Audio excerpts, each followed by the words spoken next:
We are back here on the WHHI-TV Daily News, again with Elizabeth Palmer with Showers of Dignity with United Way of the Lowcountry. And Elizabeth, now we're going to talk a little bit about the greater picture here. This is part of the Becky Francis, I want to make sure I get that right, Dignity Project. So talk to us a little bit about that because it encompasses a few different things. Certainly. Becky Francis was a longtime volunteer at the United Way who had a very special soft spot for people who were struggling. And so in her memory, we do a lot of this work. And that includes the Becky Francis Dignity Project focuses on meeting basic needs, on promoting self-sufficiency, and on bringing community support to the people who are struggling. Okay. So the shower trailer is part of that. There's an immediate respite need. We also bring resources with us when we come. Another component of the Becky Francis Dignity Project is our homeless backpack program. Yeah. This is for people who are living chronically homeless. Yeah, and I want to jump into that right away because it was one of the things when I knew I was going to be interviewed, I thought, okay, they've got the showers and that's fantastic, but then what? Because now you're clean. What do you put on and what happens next? And you have all of those answers with all of these community partners. We do. Their community brings great resource to people.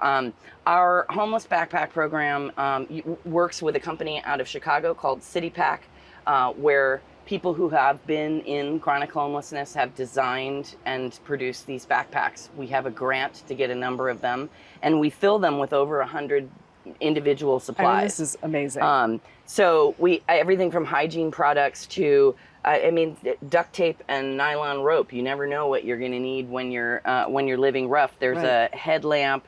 Some of our community partners can contribute items to this. So we have churches that are buying things like underwear and socks and bug spray and sunscreen. And then we have community partners like that provide our Narcan kits with the New Life Center. Yeah. Again, there's room for everyone. So if there is an interest in sponsoring some product that goes in here, or an interest in helping us assemble these backpacks, we have room for volunteers. Well, I think the interesting thing about it is, again, you said this before we started filming, that this really is a community putting things in this backpack. It's not a corporate, this comes already stuffed and full. Absolutely. The community is what is filling these backpacks and responsible for, because if somebody gets one of these backpacks, it's not a one and done. They can come back and see you and get replenished. Right. Anyone with one of these backpacks can come, or even if they don't have a backpack, they can come to us at any of these sites and get replenishment supplies. They can also come to the United Way offices and get replenishment supplies. It helps us keep track of how people are doing in the community, and it helps us keep them on track if they are following a program towards self-sufficiency to keep moving along that program. Right.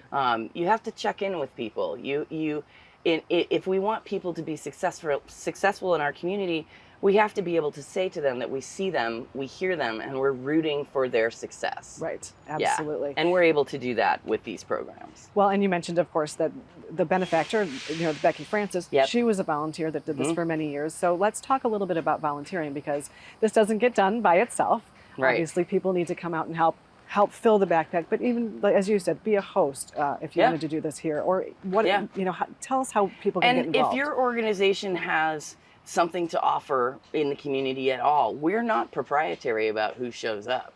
I mean, anyone who wants to be a part of the community atmosphere, offering people support on their journey to self-sufficiency, offering compassionate companionship, how many times do we sit around with friends and just talk or play cards or have, random conversation? We bring that as a community to the little setup that we have around the shower trailer, and there's fellowship in that. Fellowship is a big part of community building, and we're able to talk to people about how struggling is normal. Yeah.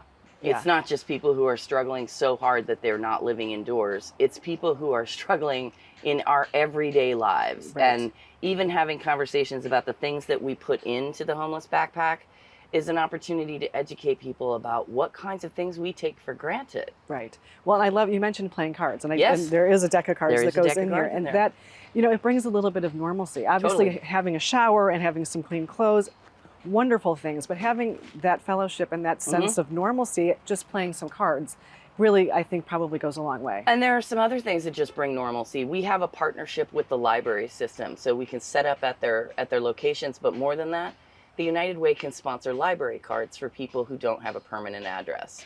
So in addition to just the dignity factor of being able to walk out of the library with a book in your hand, a library card gets you access to GED resources, job training, following your own applications when we are able to hook you up with resources, and being in contact with the support systems that are going to help you get to self-sufficiency. So it's all of us, for everyone, really. Yeah. It's the United Way is fielding the rig.